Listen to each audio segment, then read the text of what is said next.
Welcome to our Radigo show. How are you doing today? Thank you for the good welcome. I'm doing great. And how about you? Yeah, everything is good. We've been planning for this podcast for very long and finally we're doing it. So I'm really Finally. happy. आज हम philosophy के बारे में जानेंगे आपसे थोड़ा सा बिल्कुल. एंड मेरा कुछ है ना दिनों से I was like reading about philosophy from past like 2 months और इसलिए I came across yours and I like okay let me just invite you and know more about it Hmm. So, Absolutely. Happy to yeah. be here. So before we get it deep into our podcast, I just want to know how did you get into the philosophy और थोड़ा सा बता दो अपने बारे में. हाँ. So मैं दिल्ली से हूँ and I was born and raised in Delhi until 12th. I did my schooling in Delhi only. So mostly मेरा upbringing में I personally was always interested in technology. And I went the same path as everybody. I thought I'll do engineering, but I wanted to do engineering from the United States.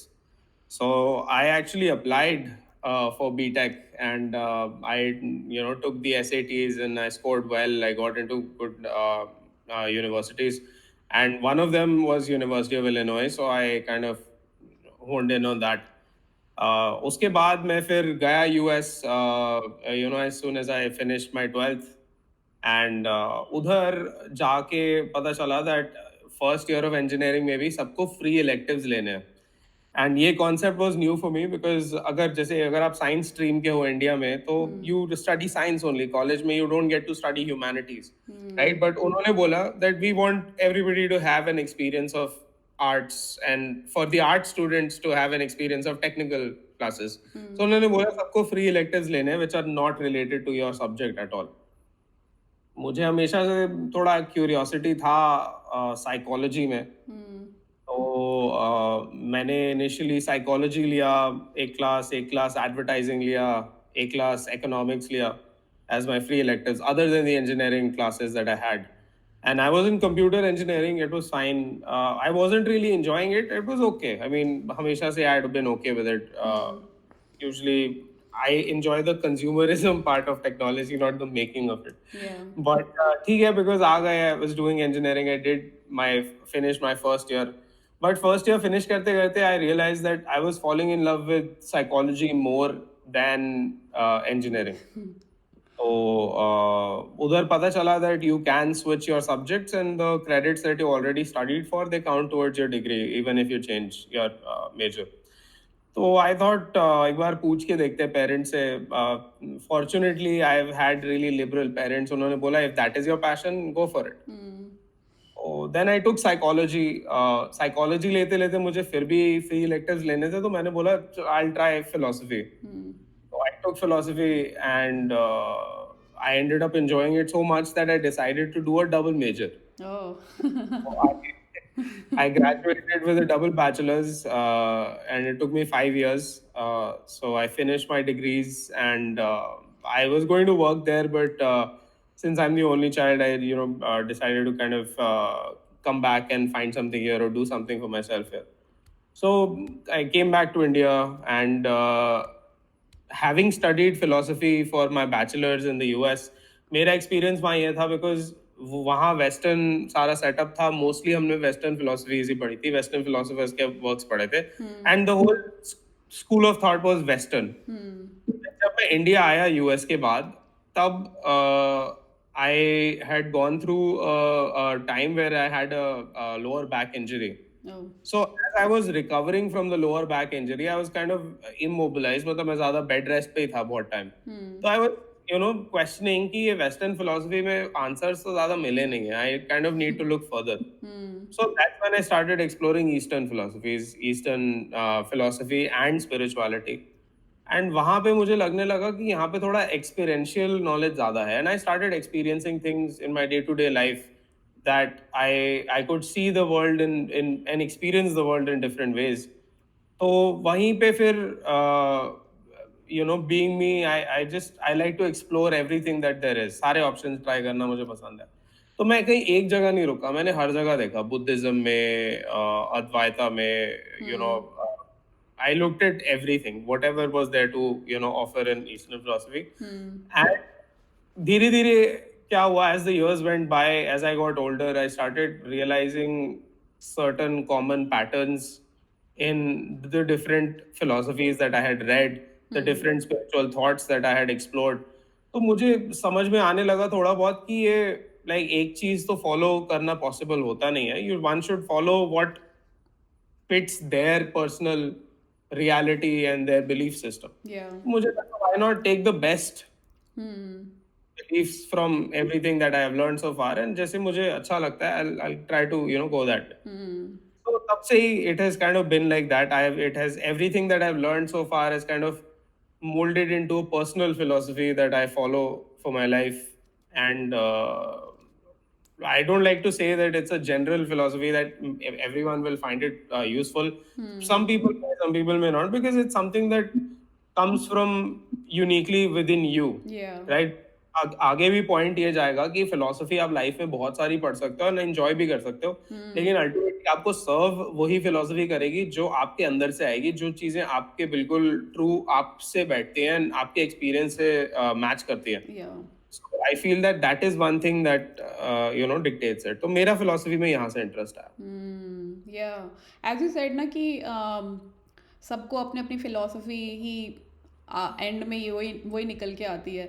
So we often hear that, मतलब people saying that या philosophy थे, what is your philosophy, या ज़्यादा philosophy मत झाड़.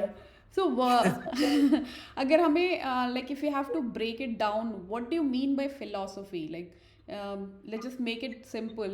Like Okay. what is philosophy? So perfect. I'll explain what philosophy is in various levels. ठीक है? Yeah.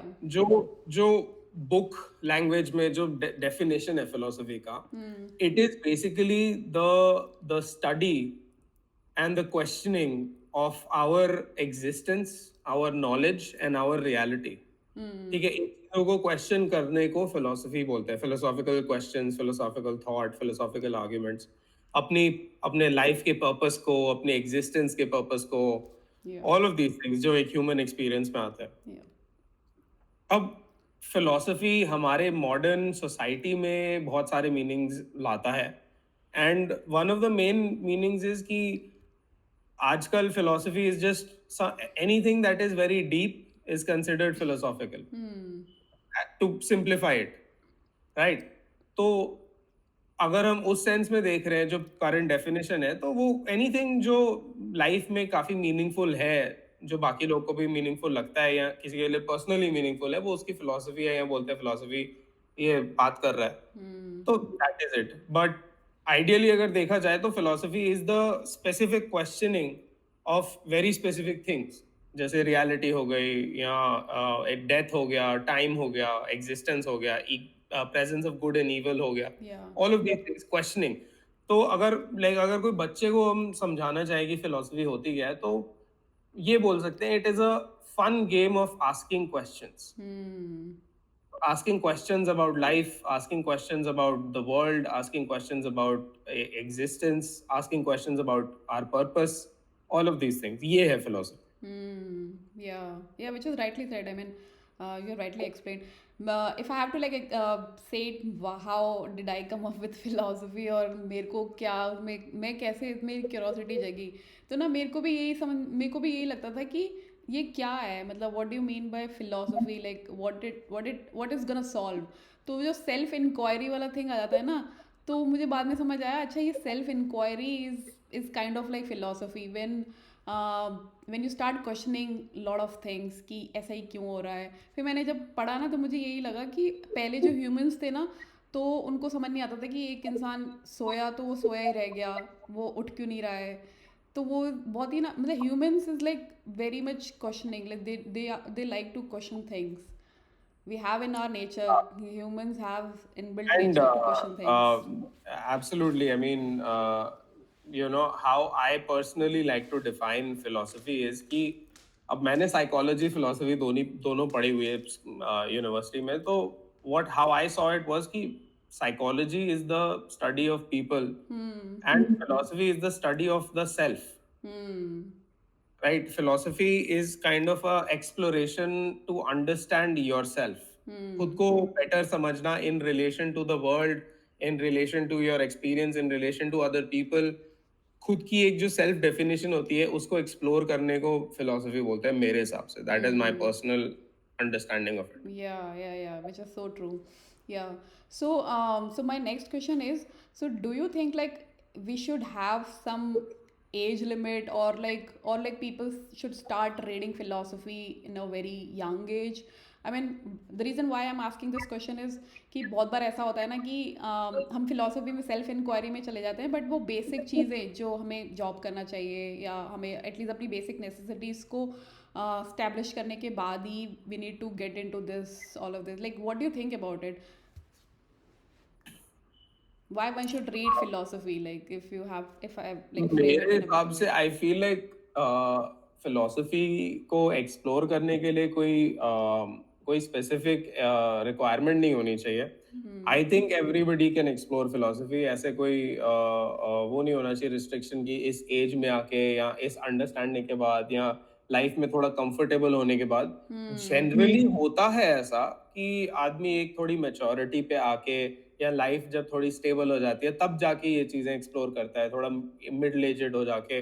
Because generally हम लाइफ में बहुत सर्वाइवल फोकस्ड रहते हैं कॉन्स्टेंटली.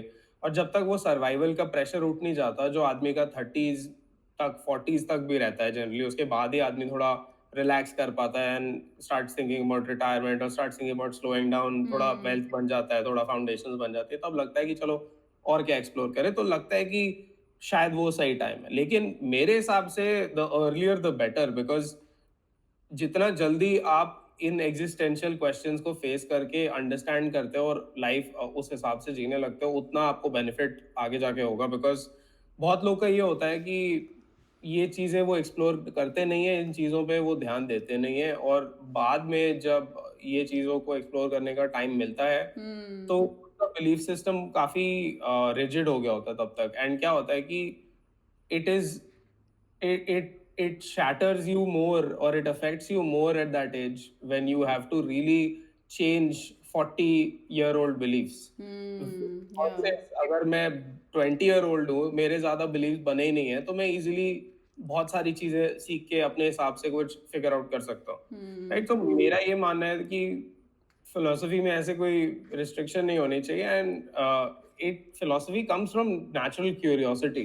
राइट. उस क्यूरियोसिटी को अगर किसी के पेरेंट्स, किसी का सोसाइटी, किसी का फैमिली नर्चर करता है, किसी के फ्रेंड्स नर्चर करते हैं उस क्यूरियोसिटी को, तो वो नेचुरली बंदा ऐसी चीजें क्वेश्चन करेगा.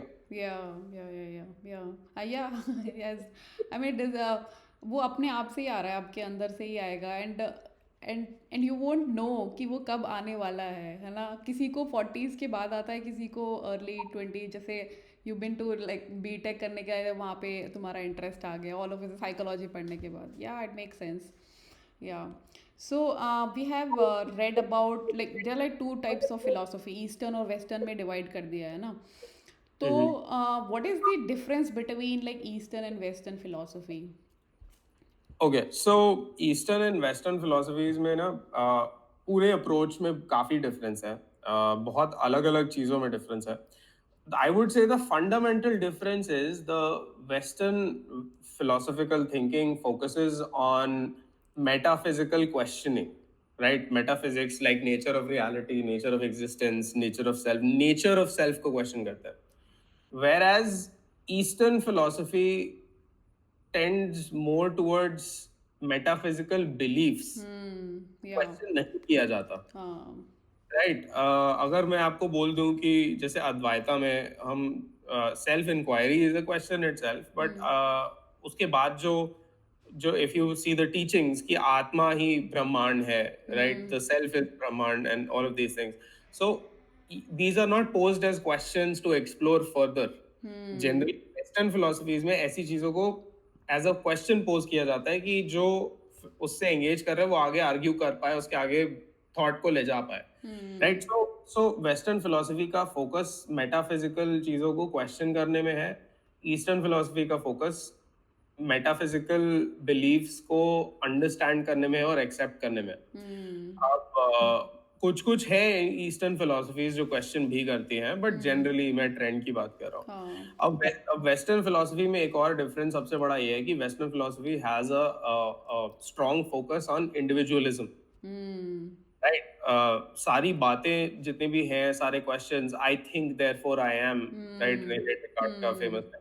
सो all of these things, all of the explorations, works, Socrates का, एरिस्टोटल का, all of these things, they all converge towards कि एक इंडिविजुअल अपनी एग्जिस्टेंस, अपने नेचर को कैसे एक्सप्लोर करता है from an Hmm. Individual point of view, I Hmm. वाले पॉइंट ऑफ व्यू से, कि मैं एक अलग एक इंडिविजुअल हूँ और एक वर्ल्ड है जिसमें मैं एग्जिस्ट करता हूँ. तो that's how they question. Hmm.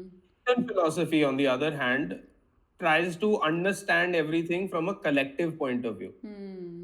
Right, अब जैसे ईस्टर्न फिलोसफीज बहुत सारी अलग अलग हैं, बट जैसे one of the understandings in in Tibetan Buddhism is that it's everybody exists, सबकी जो आत्मा एग्जिस्ट करती है, it exists like a net. और नेट में जो क्रॉसेस, जो नोड्स होते हैं, वो आत्मा होती है, और जो कनेक्शंस होते हैं वो लोग के बीच के कनेक्शंस होते हैं. Hmm. तो वो उनका ये मानना होता है कि वो जो नोड्स होते हैं उनकी, मतलब they are just existing to connect with everything, मतलब उनकी खुद की अलग से आइडेंटिटी नहीं होती. Hmm. इन द सेंस कि आपकी identity is defined by the collective that you're in, मतलब आपके जो जिस रिलेशन में आप रहते हो, या your relation to your family, your environment, all of these things, Hmm. Right.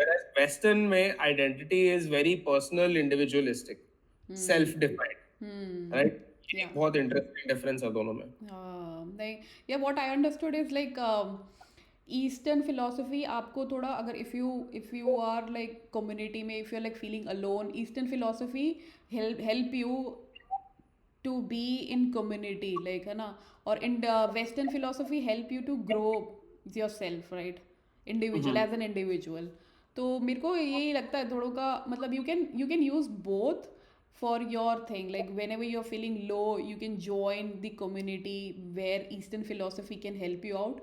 और अगर आपको सेल्फ ग्रो करना है, if you like question a lot, और आपको कोई डाउट है, तो western philosophy helps you lot. Like Franz Kafka, Western philosophy, like if you're like in anxiety or something like that, you can just read Franz Kafka. बहुत ही अच्छा philosopher and all. So Absolutely. I mean, yeah. बहुत सारे works western philosophers के हैं on Hmm. Existentialism, on absurdism. ये बहुत सारे Hmm. अच्छे schools of thought हैं जो वेस्टर्न फिलोसफी से आए हैं, and these can be explored. It totally depends on the individual, Individual. Yeah. and what is the individual trying to get from this experience, Hmm. Right. So ये है. अब for example, अब western philosophy का एक बहुत strong emphasis रहता है on on logic, on reasoning, Hmm.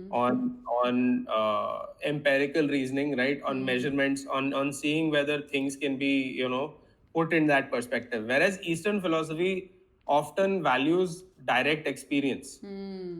Like, meditation is a prescribed thing in Eastern philosophy because it leads you to a direct experience of what the philosophy is trying to explain, Hmm. right? So वो ऐसे है. Yeah. So who is your favorite philosopher? You have read Uh, like J.K. Osho and other philosophers. Like, if we can just know a little bit about each of the philosophers, or which is your so favorite? yeah, so see, मैं एक नहीं choose करना चाहूंगा, मुझे सभी बहुत पसंद है, बट ये कहना चाहूंगा कि आप सबसे जो आपको अच्छा लग रहा है वो हाँ. कंबाइन करके कुछ कर सकते हो. तो अब जहां तक मुझे समझ आया from Osho's philosophy, from Jiddu Krishnamurti's philosophy, was कि प्रेजेंट मोमेंट में एग्जिस्ट करना, और फुल अवेयरनेस के साथ, बिना ईगो के साथ, बिना माइंड के साथ, बिना थॉट्स के साथ, is the ultimate goal of this human experience, Hmm. Right. उनकी सारी बातें इसी के अराउंड रिवॉल्व करती थी कि आइडियली एक आइडियल स्टेट ह्यूमन का वो होता है कि वो प्रेजेंट मोमेंट में इतना फोकस्ड है कि उसको कोई थॉट नहीं आ रहा, Hmm. उसको कोई सेंस नहीं है टाइम का, वो फुल प्रेजेंट मोमेंट में है, उसका सारे सेंसेस प्रेजेंट मोमेंट में, उसका उसका माइंड में कोई चैटर नहीं है, एंड इतना वो खोया हुआ है इंसान प्रेजेंट मोमेंट में कि वो ये भी याद नहीं रखता है कि वो एक इंडिविजुअल है, Hmm. राइट? एक ये स्टेट आता है when Ah. you are into meditative practices, especially for things like vipassana, Hmm. right? Vipassana, especially if it's done through the workshops, how Hmm. it's done, when you go to a retreat and you stay silent for a while, you do the meditations, it leads you to that experience Hmm. where every present moment, एक जो हमारा हमेशा से एक held identity होता है, एक sense of self होता है, वो डिसॉल्व हो जाता है, राइट? सो वही है कि ओशो एंड जिडू कृष्णमूर्ति यही बोलते थे that that should be the ultimate goal, to be fully in the present moment, to have all your awareness in one single point, which is the present moment, and not get carried away by the mental chatter, not get carried away by the ego, right? Hmm. That is the main point. So that is something I genuinely enjoy from Jiddu Krishnamurti and from Osho. Now, अब मैं जिन lines में जा रहा हूँ इनको strictly philosophy तो नहीं बोल सकते, बहुत कुछ स्पिरिचुअलिज्म में आ जाता है Hmm. Yeah. when we're talking about this. तो अब what I personally like to understand how the world, how I see the world is through the vision of Advaita Vedanta, which is non-duality. Hmm. Right? तो मुझे जो Osho and जेके का thought है plus Advaita वाला जो thought है, वो मुझे बहुत एक होलिस्टिक व्यू लगता है of how things actually work Hmm. From my personal experience, right? Everybody's experience is Yeah. Yeah. Different. Hmm. सो ऐसा है that it all boils down to how you view yourself Hmm. and how you view the part of the world that is not yourself, Hmm. right? मी और not me वाला distinction आता है, ये एक हमारा बचपन से एक सोसाइटल एंड पेरेंटल ट्रेंड एक वो होता है, एक it's a process where you generally you see the world कि भाई मेरी बॉडी है, मैं अपनी बॉडी हिला सकता हूँ, तो ये बॉडी मैं हूँगा, और इस बॉडी के बियॉन्ड जो भी है वो मैं नहीं हूँ, Hmm. राइट? Hmm. सो वो मिस आइडेंटिफिकेशन की वजह से हमें हमेशा, and by the way this is my personal view, that हमें हमेशा एक एक लिमिटेड सेंस ऑफ सेल्फ रहता है कि भाई I am limited to this body, और I am just the body, और I am just the identity that society gives me, Hmm. Right? लेकिन अगर मैं कुछ सेकंड के लिए वो भूल सकता हूँ कि मैं सिर्फ एक बॉडी हूँ, या मैं सिर्फ, अगर मैं अपने आप को मान सकता हूँ कि मैं ये पूरा प्रेजेंट मोमेंट हूँ, मैं ये जिस रूम में बैठा हूँ ये मैं रूम हूँ, Hmm. How do I, it's not that I am trying to think that, Hmm. अगर आप थॉट्स सोचना ही छोड़ दो थोड़े सेकंड के लिए ना, फुली अवेयर हो जाओ प्रेजेंट मोमेंट में, Hmm. तो सेल्फ इंक्वायरी वाली ये चीज आती है कि if you try to look for your self in that moment, not from thinking but from physically actually trying to feel कि अच्छा मेरा आय कहाँ है, where is my sense of self, Yeah. तो if you are not thinking, if you are actually looking, तुम्हें कहीं मिलेगा ही नहीं वो, नहीं. बिकॉज ये जो सेंस ऑफ सेल्फ आता भी है वो पूरा एक मेंटल एक एक प्रोडक्शन है, इट्स अ मेंटल इमेजरी, ये सारी ईगो वाली चीजें हैं, they all happen in the mind, right? Hmm. The moment you skip the mind, you can not even find an individual sense of self, Yeah. Right? And Buddhism में बुद्धा का भी यही कहना था कि जो सेल्फ है that is the biggest illusion that there is, when you drop that illusion everything becomes clear. Hmm. अब obviously day to day life में बंदा ऐसा तो घूम नहीं सकता है सेल्फ ड्रॉप करके, तो पत्थर ही बन जाओ इससे अच्छा। तो आइडियली बुद्धा ये भी कहता था middle path is good, and Osho भी यही कहता था कि Hmm. स्पिरिचुअल बनो बट दुनिया को मत भूल जाओ। Uh, If you are here to live in this life as a human being, you should enjoy it. yeah. There is no restriction. तुम अब मजे करो, लेकिन ये याद रखो कि तुम एक्चुअली में हो कौन, और ये याद रखो कि ये सब खत्म हो जाएगा एक दिन, Hmm. Right? The temporary nature of life is the most important thing here, कि सब कुछ ही ट्रांजिएंट है, कुछ परमानेंट नहीं है, लिटरली कुछ परमानेंट नहीं है, No. और यही एक परमानेंस है। The impermanence is the permanence of reality, कि एवरीथिंग कीप्स चेंजिंग. विपासना का गोल ही यही होता है कि आप ये रियलाइज करते हो आपकी बॉडी के जो सेंसेशंस है वो आते जाते रहते हैं आपके कंट्रोल के बिना. हम्म तो अगर सेंसेशंस आते जाते हैं आपके कंट्रोल के बिना, थॉट्स भी आपके बिना कंट्रोल के आते हैं.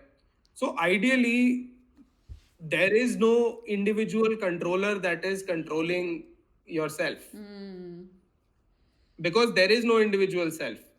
आपको जो हमेशा से लग रहा है कि आप एक इंडिविजुअल एंटिटी हो जो इस अलग दुनिया में रह रहे हो, दुनिया आपसे अलग है, वो है ही नहीं. हम्म एंड इट्स लाइक अगर गॉड मान लो या यूनिवर्स मान लो, कुछ भी बोल लो, हम्म एक सिंगल कॉन्शियसनेस है या सिंगल एंटिटी है और वो ऐसे हाथ से ना ग्लव पहन लेता है हम्म और वो ग्लव के 5 फिंगर हो जाते हैं और वो 5 फिंगर मान लो 5 लोग हो गए और वो ओ 5 लग रहा है कि वो 5 अलग अलग लोग हैं लेकिन वो एक ही हाथ चला रहा है पीछे से. सही बात है. राइट, अब एक ही हाथ अपने आप को पांचों अलग अलग पर्सपेक्टिव से एक्सपीरियंस कर रहा है. Hmm right, so that is how I kind of view everything in that manner. मुझे लगता है चीजें उतनी लाइफ में सीरियसली नहीं लेनी चाहिए, लाइफ को एंजॉय करना चाहिए, हम्म अपनी फैमिली पे ध्यान देना चाहिए.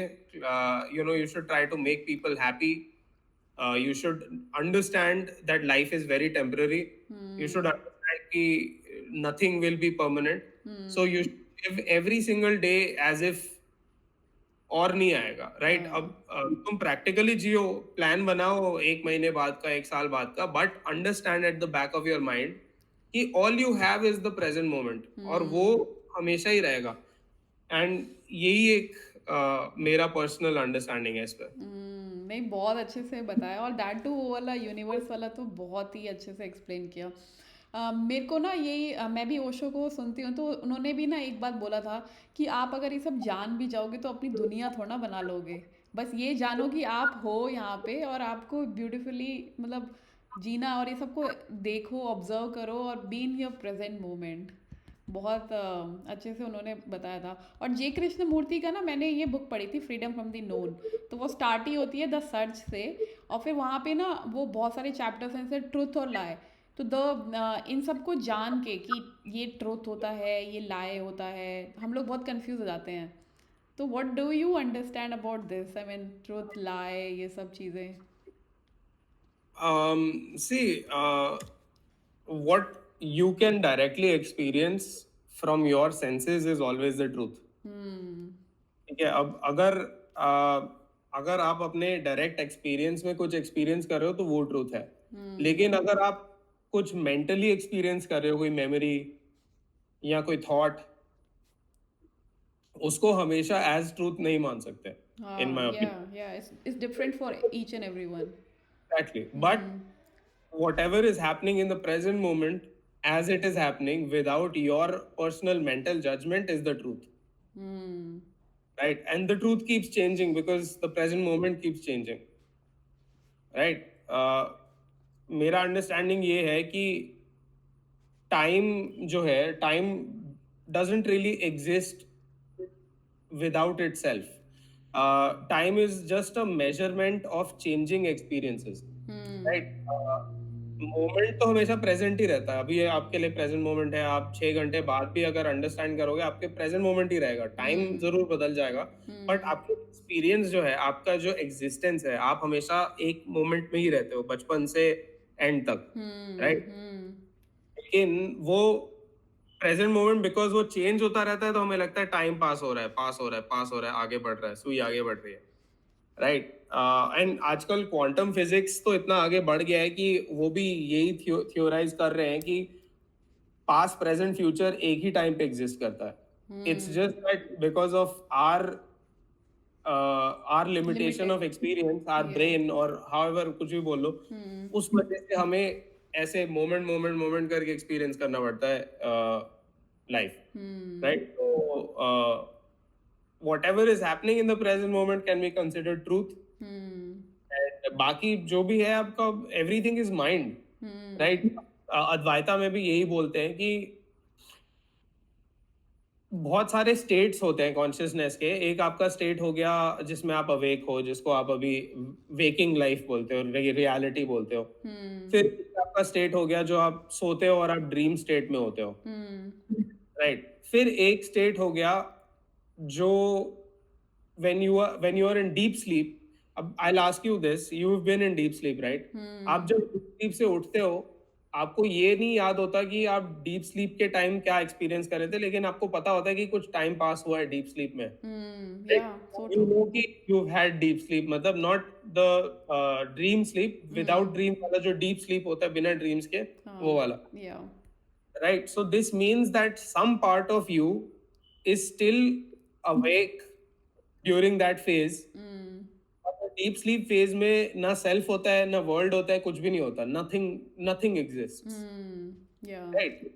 तो सेल्फ का एक पार्ट है जो वेकिंग मोमेंट को भी विटनेस कर रहा है, जो ड्रीम को भी विटनेस कर रहा है, और जो डीप स्लीप को भी विटनेस कर रहा है। Hmm.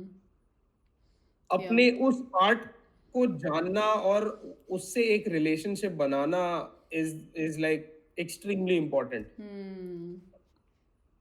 और क्या होता है कि because it is such a obvious thing, ये हमारे हमेशा बचपन से हमारे साथ ही रहता है, जो हमारा अवेयरनेस है या जो हमारा प्रेजेंट मोमेंट है, वी ऑलवेज ओवरलुक इट, हम अपने ब्रेन अपने माइंड में चले जाते हैं, Hmm. राइट? सो Yeah. कुछ भी लाइफ में मुझे प्रॉब्लम सॉल्विंग करनी होती है, या मुझे कुछ रीजनिंग करनी होती है, या मुझे कुछ समझना होता है, I try to use thinking या थॉट्स, बिकॉज दैट्स हाउ बचपन से we all been doing it, right? So that is that is the number one thing, कि ये कनेक्शन वापस बनाना from with your present self, right? और इसको explain ज्यादा किया नहीं जा सकता, बिकॉज ये एक चीज है जिसको एक्सपीरियंस करते हैं। Hmm. इसीलिए इसका बहुत सारे, you know, in philosophy you have this concept of, in Chinese philosophy of this concept of Dao, right? Dao, Daoism में डाओ होता है, एंड डाओ बोलते हैं कि Dao is the one which can not be named, because उसका कुछ नाम नहीं दिया जा सकता, उसका कुछ देखा नहीं जा सकता, उसको सिर्फ एक्सपीरियंस किया जा सकता है। जस्ट हाउ एक आग अपने आप को जला नहीं सकती है, राइट? या पानी अपने आप को ही गीला नहीं कर सकता, वो चीजों को गीला कर सकता है, राइट? सो आप अपने कॉन्शियसनेस को एज अ ऑब्जेक्ट कभी जान नहीं पाओगे, आप सिर्फ उसको बन के फील कर पाओगे। एंड बनते कैसे है? By understanding what your self is, understanding what your present moment is, understanding that कि आप अपने थॉट्स और अपने ईगो के बियॉन्ड भी एग्जिस्ट करते हो, Hmm. Yeah, right? yeah, explained so well. So, as you said कि आपको अद्वैत philosophy is very close to your heart, right? So, like if you can just tell us more about अद्वैत, और अद्वैत का ही opposite द्वैत होता है, right? So why hmm. Advaita? I mean, through द्वैत only we get to know कि जो अच्छा लग रहा है या बुरा लग रहा है, या ये चीज़ें हैं, ये चीज़ें नहीं हैं, अट्रैक्शन है, रिपल्शन है। तो why we say Advaita is like ultimate truth? Okay, so Advaita Advaita या अद्वैता का मानना ये है कि चीजें एग्जिस्ट करती हैं डुअलिटी में, श्योर, लेकिन ये समझना कि जो डुअलिटी में चीजें एग्जिस्ट कर रही है, वो उनका अल्टीमेट नेचर सेम है, that is the non duality in the duality, right? अब डुअलिटी इज वेरी यूजफुल, कोई प्रॉब्लम नहीं है। डुअलिटी की वजह से हमारे पास आज की डेट में बहुत सारी चीजें हैं हमारे मटेरियल वर्ल्ड में जो हमारा लाइफ इजी करती हैं, राइट? वो तभी आती है जब हम लाइफ को डुअल टर्म्स में देखते हैं, राइट? में भी कैलकुलेशंस हैं, the concept of time, society चल रही है, लोग नौकरियां कर रहे हैं, मशीन्स चल रही हैं, ये सारी डुअलिटी के अंडरस्टैंडिंग से ही डेवलप हुई हैं, राइट? तो प्रॉब्लम नहीं है कोई उसमें, लेकिन अगर किसी को उस डुअलिटी में फुलफिलमेंट नहीं मिल रही है, तो वो सोचेगा कि अच्छा, यू नो, डुअलिटी की दुनिया में तो मुझे मिला नहीं फुलफिलमेंट, लेट्स सी कि नॉन डुअलिटी साइड में क्या है। तो नॉन डुअलिटी की अगर हम बात करते हैं, नॉन डुअलिटी में द बिगेस्ट थिंग यही है कि अगर आप नॉट टू बोलो तो आपको अंडरस्टैंडिंग रहेगी कि वन, लेकिन वो वन भी नहीं है। The whole concept is कि there is no verbal answer. Advaita का मानना यही है, मतलब ये बहुत ही एक कॉमिकल चीज है। मैं हमेशा से ना, जब मैं ईस्टर्न फिलोसफी में घुसा था, स्पेशली अद्वैता में, हम्म। मैं बहुत इंक्वायरी करता था और मैं करता ही रहता था। मुझे लगता था कभी ना कभी तो आंसर आएगा यार, कभी आंसर आएगा, कभी आंसर हम्म। आएगा। एंड एक दिन मैं अपने रूम में बैठा था, ऐसे ही चौकड़ी मार के वॉल्स को देख रहा था, और मुझे लगा फिर से सेल्फ इंक्वायरी करते हैं। मैं ढूंढ रहा हूँ आई को, what is I, where is I, what am I, ये सब हम्म। क्वेश्चन को मैं फिजिकली एक्सपीरियंस कर रहा हूँ। ये क्वेश्चन को मैं ये नहीं कि सिर्फ मेंटली सोच रहा हूँ, मैं ढूंढ रहा हूँ रूम में कि भाई मेरा आई मेरे बॉडी में दिख रहा है, And मेरे that is very mind. tiring also. Like asking yourself again and again is very tiring sometimes. Exactly. And because अब मैं मुझे लगा कि यार आंसर आएगा इस क्वेश्चन का, आंसर आया नहीं। हम्म। बट तब मुझे क्लिक किया कि ये जो नथिंग है, ये जो आंसर नहीं आ रहा है, या जो मुझे जो फील हो रहा है, ये जो स्टिलनेस है या जो ये साइलेंस है, कहीं यही तो आंसर नहीं है। Wow. Hmm. एंड मैं उस दिन इतना हंसा ना, मैं घंटे घंटे हंसता गया, as if the universe Wow. Has played a joke on me, कि मैं इतने Oh, टाइम से अपनी दुम को चेस कर रहा था, मुझे पता ही नहीं था कि मेरी मेरी टेल है। oh right. wow. Wow. It all one day made sense कि अच्छा, आंसर आंसर के वे में नहीं आएगा। It is a non conceptual answer, it is a nothing answer, Hmm. That is the answer. Hmm. तो वो जब क्लिक किया ना, उसके बाद से थोड़ा मैं लाइफ को लेके थोड़ा ईज अप हो गया, बिकॉज आई स्टॉप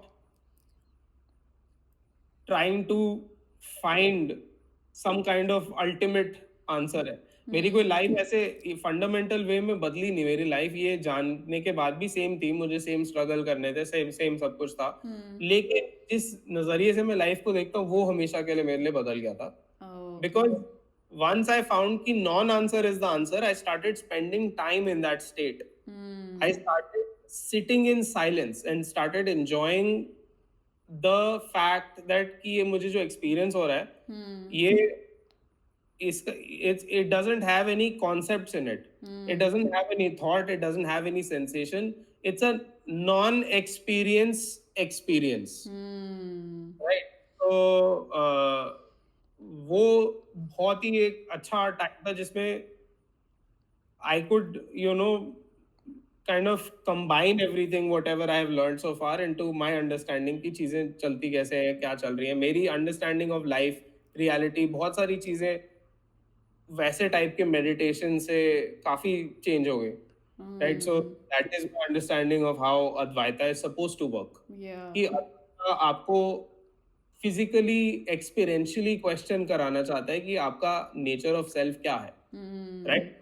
अगर आई के बारे में सोचते हैं कि आई क्या है, तो आई फील्स एज अ सेंसेशन। लोग के लाइक अगर मैं कुछ बोलूं भी, या कुछ बोलते हैं आई चेस्ट में हाथ रख के बोलते हैं, बिकॉज बहुत लोगों को चेस्ट के अंदर एक सेंसेशन फील होता है आई का, या आंखें बंद करते हैं तो अपने आंखों के पीछे फील होता है कि मेरा आई यहाँ पे है। Yeah. Right. Hmm. I exists as a total sensation, but when you stay in the present moment without any thoughts, you realize कि वो sensation body से हट जाता है, वो sensation रहता नहीं है। Hmm. And then there is no I, you Hmm.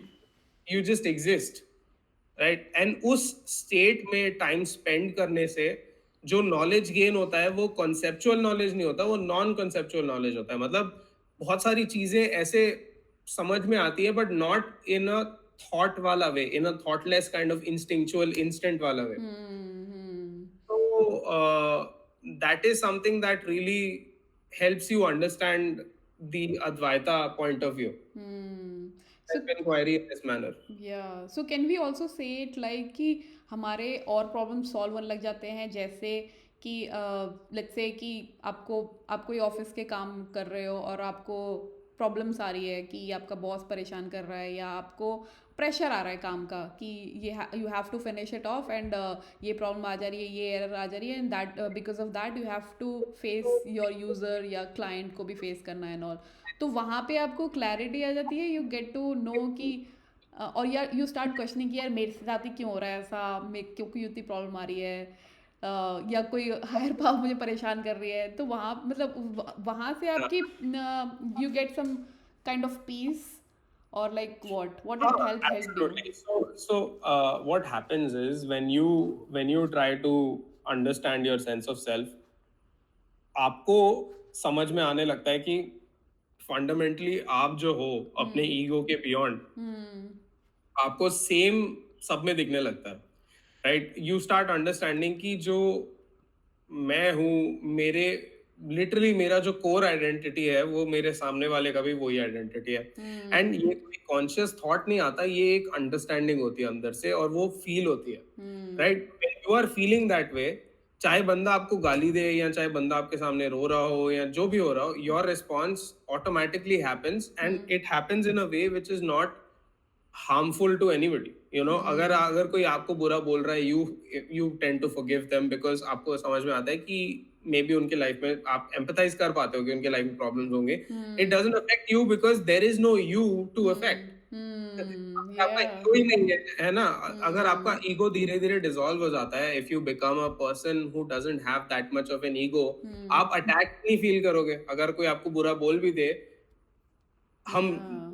बुरा बोलने पे रिएक्ट वो करता है जो अटैक्ट फील Feel होता है, होता है. राइट? सो अगर आपका हाँ. ईगो ही नहीं है, आप अटैक्ट ही नहीं फील करोगे। अगर Hmm. आप अटैक्ट नहीं फील करोगे तो आप रिएक्ट नहीं करोगे उस चीज को, राइट? Hmm. एंड अगर आपको कोई प्रॉब्लम सॉल्विंग भी करनी है, if you keep your ego out of the equation, you tend to solve that problem better, right? And whatever it is, life की कोई भी सिचुएशंस हो, अगर आप उसको एक क्लैरिटी से देख सकते हो, उसको एक फॉर व्हाट इट इज देख सकते हो, तो वो एक अलग एक्सपीरियंस होता है। बहुत लोग लाइफ को अपने थॉट्स के फिल्टर से देखते हैं, Hmm. राइट? हम लोग, अगर मैं एक चीज देख रहा हूँ और मेरे बगल वाला भी वो सेम चीज देख रहा है, हम दोनों की उस चीज की अंडरस्टैंडिंग बहुत डिफरेंट हो सकती है बिकॉज मैं अपने परसेप्शन के फिल्टर से देख रहा हूँ, वो अपने परसेप्शन के फिल्टर से देख रहा है। Hmm. लेकिन क्या होता है जब आप मेडिटेशन में, जब आप ऐसी चीजों में ज्यादा टाइम स्पेंड करोगे एंड जब आपका एक सेंस ऑफ सेल्फ ब्रेक होके रीस्टैब्लिश होने लगेगा, तो वो एक एक्सपैंडेड सेंस ऑफ सेल्फ होगा जो सिर्फ इस बॉडी को अटेंशन नहीं देता, वो पूरे प्रेजेंट मोमेंट को क्लेम करता है कि ये मैं हूँ। Hmm. Yeah. Right? तो Hmm. अगर आप फुली एक एक मोमेंट अपना अच्छे से जीने लगो तो क्या ही है फिर, फिर तो Hmm. प्रॉब्लम ही नहीं है। Because even then problems don't seem like problems. Problems Hmm. Generally हमारी होती भी हैं तो वो मेंटल फियर या एंग्शियस Fear. Images Yeah. होती है। Hmm. Yeah. Yeah. So true. That Yeah. Is how I see. Yeah. So all in all, philosophy का यही concept है. It lets you like it makes you to question things or to understand yourself better, right? या absolutely. Yeah. तो बहुत सारे quotes भी हैं जो like makes you think a lot. जैसे कि what we seek is seeking you too. तो do you think like we need to listen, like we need to read all of this? I mean, not think but हम जब ये सब पढ़ते हैं ना तो हम लोग उसमें ओवर थिंकिंग जोन में चले जाते हैं.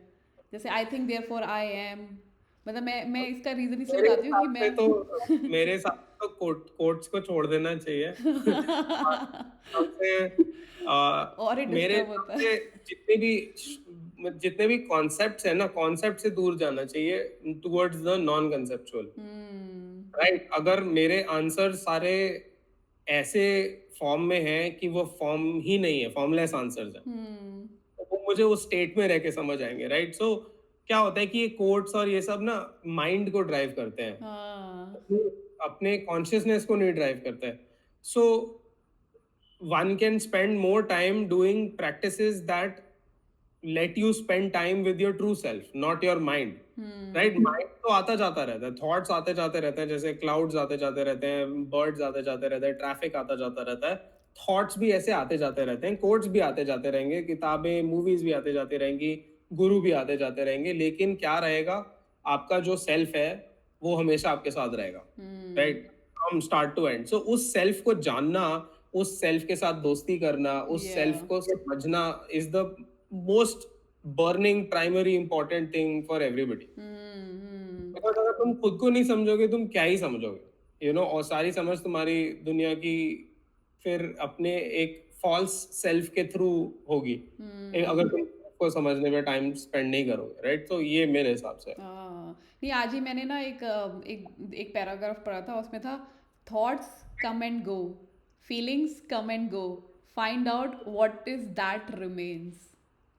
Exactly. Yeah, that was so deep. I was like, man, this is so what it remains. As per you, what it remains. Thoughts come and go, feelings come and go. Find out what it remains. Yourself, right? Nothingness Nothingness. Remains, Yeah, लेकिन nothing. वो जो nothing है ना, वो ऐसे नहीं है कि खाली है, वो हाँ. नो थिंग है, नो डैश थिंग, मतलब it is not a thing, it is formless, Oh. Right?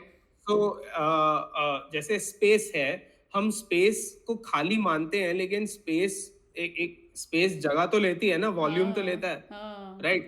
So it is like that, right? Hmm. उस चीज को समझना बहुत ही एक सटल चीज है वो, और वो ना तभी समझ आती है जब आप अपने सारे थॉट्स को बंद करके, फीलिंग्स को बंद करके, थोड़ी देर के लिए अपने माइंड और अपने बॉडी के बियॉन्ड जाते हो। Hmm. Yeah. It was really nice talking to you, Meher. अगर लास्ट में let's just take our last question. तो अगर कुछ बिगिनर्स बुक्स पढ़नी हो, फिलोसफी में लोगों को इंटरेस्ट है, तो अगर स्टार्ट करना है तो can you suggest some books और लाइक और Absolutely. anyone? Yeah. Absolutely, it would be my pleasure. So, एक German author है, and he's one of the best-selling authors. One of his very famous books, The Power of Now. Hmm. Right, the author's name is Eckhart Tolle, and he's amazing. ये जो पूरी चीज में बात कर रहा हूँ ना, he's simplified it in a way where आप जो 100 पेज 200 पेज की बुक पढ़ लोगे, आपको लाइफ को जीने का एक नया नजरिया, नया तरीका मिल जाएगा बहुत easily, right? It's the easiest way to get into this life, right? And then secondly, अगर आपको थोड़ा और डीप जाना है इसमें, अगर अद्वैता में इंटरेस्ट है, तो you can look into Nisargadatta Maharaj, his book I am that. बहुत ही अमेजिंग बुक है, बहुत ज्यादा अमेजिंग बुक है। उसमें सारा क्वेश्चन आंसर फॉर्मेट में सारा लिखा हुआ है, and you can just pick up any page, and कोई भी क्वेश्चन का आंसर पढ़ के बहुत ही अच्छा लगता है। You know, you start understanding things. फिर you can read anything from Raman Maharshi, right? Shri Raman Maharshi का all his works are really good. Hmm. फिर if you want to follow any western folks जिन्होंने ईस्टर्न फिलोसफी करी हुई, Alan Watts is also a really good name. Hmm. Alan Watts को भी आप follow कर सकते हो। Thank you so much, Meher, for this book suggestions and My all. And it was really nice talking to you. Thank you so much for pleasure. coming It and was doing really this nice for us. talking to you Yeah. also.